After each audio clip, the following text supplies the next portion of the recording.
Сақалыңды сипама. Алла тағала ең алғаш жер бетіне игілік ету үшін әбілет пен тәбілет деген екі мақұлықты жібереді. Оларға қақ тастан үй салып беріп, сендерді жер бетіне жібердім, қақ тастан үй тұрғыздым. Әдептен аспай менің берген нығметіме шүкірлік етіп, сән салтанатпен тату-тәтті тіршілік кешіңдер.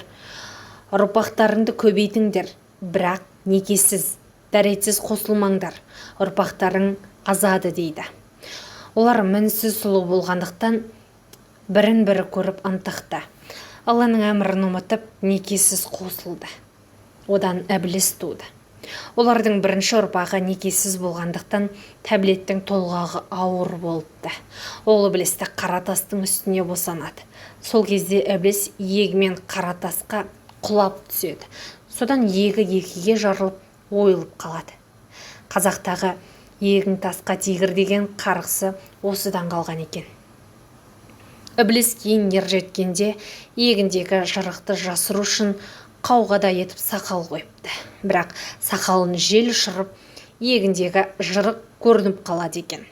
Ібліс адам кейпінде ел ішіне кіргенде сақалы ашылып кетпес үшін үнемі екі қолымен сипай береді екен. Осыған байланысты қазақта сақалды сипай берме, шайтан қағып кетеді деген ырым қалыпты. Салт дәстүр сөйлейді кітабынан.